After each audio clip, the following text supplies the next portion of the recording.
Hello, good morning mga kaibigan. Welcome po sa aking channel, sa aking YouTube channel. Fidel Nayaw TV channel. Dito sa Fidel Nayaw TV channel.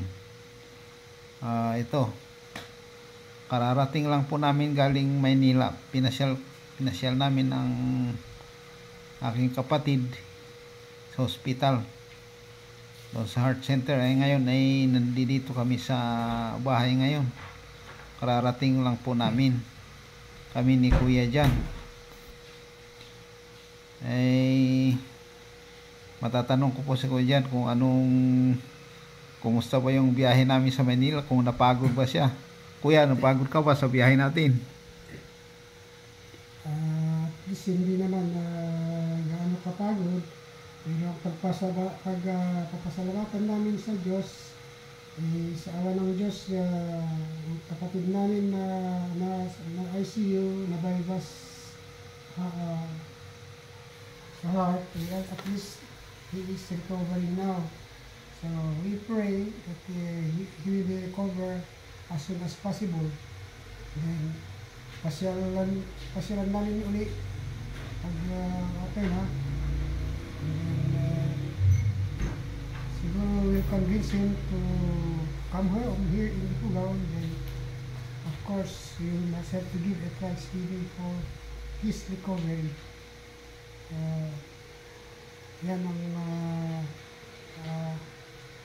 balak namin na gawin sa susunod na maybe this coming weeks.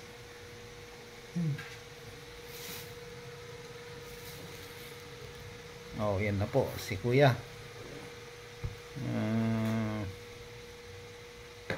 Sa totoo lang, pagod kaming dalawa sa biyahe, pero sige lang, okay lang. Nakalalay naman sa amin, sa atin lahat ang ating Diyos.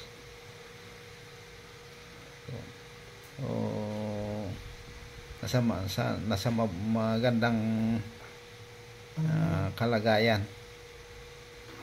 So ngayon naman, nandito na kami sa bahay dito sa Lagawi. Siya ay sa Alfonsolista. Kanya-kanyang lakad. Tapos ako naman, pupunta ako sa Alfonsolista at titingnan ko ang aking mga manok doon, kung okay pa sila, kasi may alaga rin akong manok doon. Yung anak ko si Kemi, ayan ayan, kaway ayan, nandito rin na kuwan.